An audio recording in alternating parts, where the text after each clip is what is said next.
വാർത്തകൾ വിശദമായി നോക്കാം.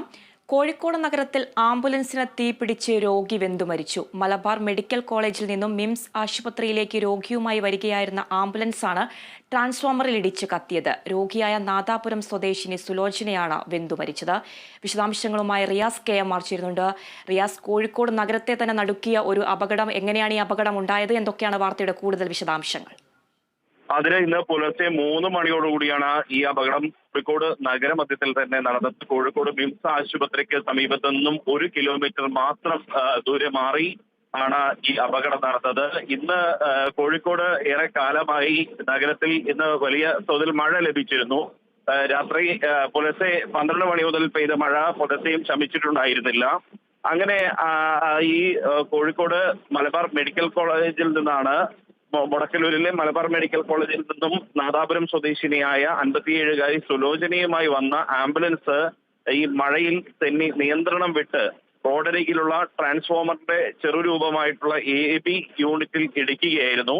ആ AB യൂണിറ്റിൽ ഇടിച്ച് ഉടൻ തന്നെ ആ AB യൂണിറ്റിൽ നിന്നുള്ള വൈദ്യുതി പാസ് ചെയ്ത് തിരികെ ആംബുലൻസിലെത്തി ആംബുലൻസിന് തീ പടരുന്ന ഒരു സാഹചര്യം ഉണ്ടായി. കാരണം ഇത് മൊബൈൽ ICU യൂണിറ്റ് ആയിരുന്നു. മുടക്കല്ലൂർ മൊബൈൽ ICU യൂണിറ്റ് ആണ്. അവരുടെ ആംബുലൻസ് ആണ് കത്തി നശിച്ചത്. പിന്നീട് ഇത് കത്തി നശിക്കുകയും ഈ സമയം ആംബുലൻസിൽ 6 പേരായിരുന്നു, രോഗി ഉൾപ്പെടെ 7 പേർ മറ്റ് ഉണ്ടായിരുന്നത്. അതിൽ 3 പേർ ഉടൻ തന്നെ പുറത്തേക്ക് ചാടി രക്ഷപ്പെടാൻ സാധിച്ചു. മറ്റു 3 പേർ അവിടെ ഈ അപകടത്തിൽ ആംബുലൻസിൽ മറിഞ്ഞ സമയത്ത് അപകടത്തിൽ പുറത്തേക്ക് തെറിച്ചു വീഴുകയായിരുന്നു. എന്നാൽ മൊബൈൽ ICU യൂണിറ്റിൽ അടിയന്തര ശസ്ത്രക്രിയയ്ക്ക് വിധേയാക്കാൻ കൊണ്ടുവന്ന രോഗിയെ ആർക്കും രക്ഷപ്പെടുത്താൻ സാധിച്ചില്ല. ഈ ആംബുലൻസ് കത്തിയതിനോടൊപ്പം തന്നെ ഈ ആംബുലൻസിനകത്ത് രോഗിയായ സുലോചന വെന്തു മരിക്കുന്ന ഒരു ദാരുണമായ ഒരു അന്ത്യമാണ് സംഭവിച്ചത്. സെക്യൂരിറ്റി ജീവനക്കാരനായിട്ടുള്ള രമേശിന്റെ പ്രതികരണത്തിലേക്ക്. ഞങ്ങൾ മഴയായതിനുള്ള ഉള്ളിലായിരുന്നു. വന്ന് നോക്കുമ്പോൾ തീ കത്തുന്നതാണ് കണ്ടത്. 2-2:30 മണിയായിട്ടുണ്ടാവും. ആംബുലൻസ് ടൗണിൽ നിന്ന് ഇങ്ങോട്ട് വരികയാണ്. മെഡിക്കൽ കോളേജിൽ നിന്നാണെന്ന് അറിയില്ല. ഇങ്ങോട്ട് അവിടുന്ന് ടൗൺ ഭാഗത്ത് നിന്ന് അങ്ങോട്ട് വരിക. ബേബിയിലേക്കാണെന്നാ തോന്നുന്നു. അല്ല, മിംസിലേക്കാണെന്നാ തോന്നുന്നു.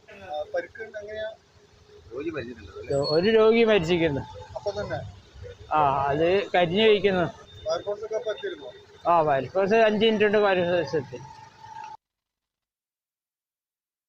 റിയാസ്, ഈ മഴ ഒരു വില്ലനായി മാറിയോ? അതുപോലെ തന്നെ എത്ര പേരാണ് ഇപ്പോൾ ആശുപത്രിയിൽ ചികിത്സയിലുള്ളത്? കൂടുതൽ വിവരങ്ങൾ. അതിന് മഴ ഒരു വില്ലനായി മാറി എന്ന് പറയാൻ സാധിക്കുന്ന ഒരു തരത്തിലാണ്. കാരണം ഈ പ്രത്യേകിച്ച് ഈ സുലോചനയെ അടിയന്തര ശസ്ത്രക്രിയയ്ക്ക് വിധേയാക്കുന്നതിന്റെ ഭാഗമായാണ് മുടക്കല്ലൂരിലെ മലബാർ മെഡിക്കൽ കോളേജിൽ നിന്നും നേരെ കോഴിക്കോട് മിംസ് ആശുപത്രിയിലേക്ക് റഫർ ചെയ്യുന്നത്. അതിന്റെ അടിസ്ഥാനത്തിലാണ് അവരെ പുലർച്ചെ തന്നെ ഇങ്ങോട്ടേക്ക് ആശുപത്രിയിലേക്ക് മാറ്റുന്നത്.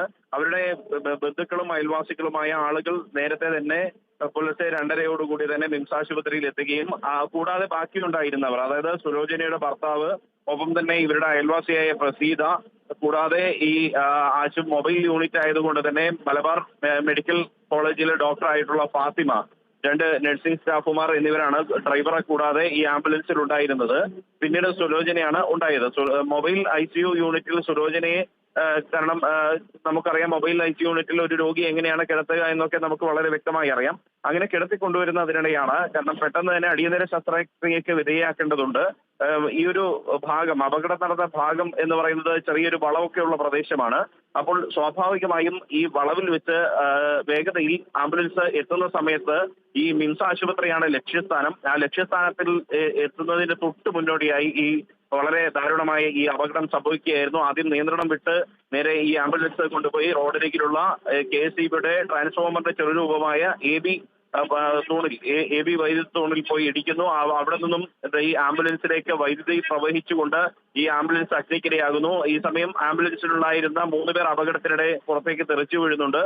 മറ്റു 3 പേർ വേഗം തന്നെ ഇത് തീ പടരുന്നതിന് മുൻപ് തന്നെ ചാടി ഇറങ്ങുന്നു. എന്നാൽ ഇവർക്ക് ഈ ICU യൂണിറ്റ് ആയതിനാൽ തന്നെ അവിടെ കിടത്തിയ രോഗിയെ രക്ഷിക്കാൻ പറ്റാത്തൊരു വളരെ ദുഃഖകരമായ ഒരു സാഹചര്യം, ദാരുണമായ ഒരു സാഹചര്യമാണ് ഉണ്ടായത്.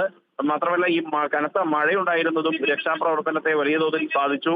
പിന്നീട് അവിടെ ഈ അപകടം കണ്ട് ഒപ്പം തന്നെ ആംബുലൻസ് ഡ്രൈവർ അടക്കമുള്ള ആളുകളാണ് പിന്നീട് ഫയർഫോഴ്സിനെയും പോലീസിനെയും എല്ലാം വിവരം അറിയിച്ചത്. കോഴിക്കോട് മെഡിക്കൽ കോളേജ് പോലീസും മീൻചന്തയിൽ നിന്നുള്ള അഗ്നിരക്ഷാ സേനയും അവിടേക്ക് ഉടൻ തന്നെ കുതിച്ചെത്തുകയും മറ്റ് രക്ഷാപ്രവർത്തനങ്ങൾ ഉൾപ്പെടെ നടത്തുകയും ചെയ്യുന്ന സാഹചര്യമാണ്. മറ്റ് 6 പേരും ഇപ്പോൾ ആശുപത്രിയിലാണ്. അവരുടെ പരിക്ക് സാരമുള്ളതല്ല എന്നാണ് ആശുപത്രി അധികൃതർ വ്യക്തമാക്കുന്നത്. എന്തായാലും ഇപ്പോഴും ആംബുലൻസ് കത്തിക്കരിഞ്ഞ് കിടക്കുന്ന ഒരു സാഹചര്യമാണ് അവിടെ ഉണ്ടായിട്ടുള്ളത്. മറ്റൊന്ന്, ഈ ആംബുലൻസ് അഗ്നിയായതിന് തൊട്ട് അടുത്ത് തന്നെ ഒരു ബിൽഡിംഗ് ഉണ്ട്, 4 നില കെട്ടിടമുണ്ട്. ആ കെട്ടിടത്തിലേക്ക് കൂടി തീ പടർന്നിട്ടുണ്ട്. 4 നില കെട്ടിടത്തിന്റെ 3-ാം നില വരെ ഈ തീ പടർന്ന് ആ കെട്ടിടത്തിന് കൂടി നാശനഷ്ടം സംഭവിച്ച ഒരു സാഹചര്യമാണ് ഉണ്ടായിട്ടുള്ളത്. അതെ. ശരി റിയാസ്, കോഴിക്കോട് നഗരത്തിൽ ആംബുലൻസിന് തീപിടിച്ച് രോഗി വെന്തുമരിച്ചു. മലബാർ മെഡിക്കൽ കോളേജിൽ നിന്നും മിംസ് ആശുപത്രിയിലേക്ക് രോഗിയുമായി വരികയായിരുന്ന ആംബുലൻസാണ് ട്രാൻസ്ഫോമറിൽ ഇടിച്ചു കത്തിയത്. രോഗിയായ നാദാപുരം സ്വദേശിനി സുലോചനയാണ് വെന്തുമരിച്ചത്. വിവരങ്ങൾ നൽകുകയായിരുന്നു കോഴിക്കോട് നിന്നും റിയാസ് KMR.